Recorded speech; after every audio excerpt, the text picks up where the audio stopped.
क्या आपने हिरोशिमा और नागासाकी की पूरी कहानी सुनी है? शायद नहीं। 6 अगस्त 1945 की सुबह 8:15 पर जापान का हिरोशिमा शहर रोज की तरह जाग रहा था। लेकिन उस दिन आसमान से मौत उतरी। लिटिल बॉय नाम का परमाणु बम। एक पल में शहर जल उठा। 70,000 से ज्यादा लोग तुरंत मारे गए और हजारों धीरे धीरे रेडिएशन से मरने लगे। पर यह अंत नहीं था। 9 अगस्त को जापान के नागासाकी शहर पर गिराया गया दूसरा बम, फैट मैन। 40,000 से ज्यादा लोग मारे गए और शहर पूरी तरह तबाह हो गया। लेकिन एक अनसुनी सच्चाई ये है, इन हमलों की जरूरत नहीं थी। जापान पहले ही हथियार डालने को तैयार था।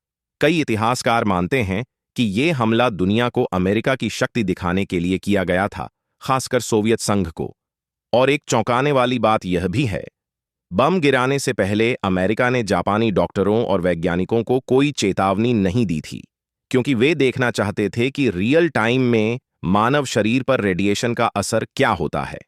इतिहास में यह पहला और अब तक का आखिरी परमाणु हमला था इंसानों पर।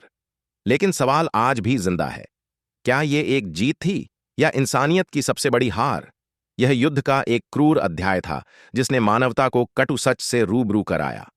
हिरोशिमा और नागासाकी की त्रासदी हमें याद दिलाती है कि युद्ध के विनाशकारी प्रभाव कितने घातक हो सकते हैं। यह घटना परमाणु हथियारों के दुरुपयोग के खिलाफ एक चेतावनी है। आज हम सभी को मिलकर शांति और वैश्विक सद्भाव की दिशा में काम करना चाहिए। परमाणु हथियारों का इस्तेमाल कभी भी वापस न हो, यही हमारी जिम्मेदारी है। इंसानियत की इस सबसे बड़ी हार से हमें सबक लेना होगा और भविष्य के लिए प्रतिबद्ध होना होगा।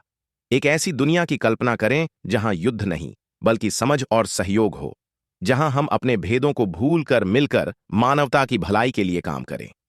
हिरोशिमा और नागासाकी की कहानी हम सभी के लिए एक चेतावनी है, जिसे हमें कभी नहीं भूलना चाहिए।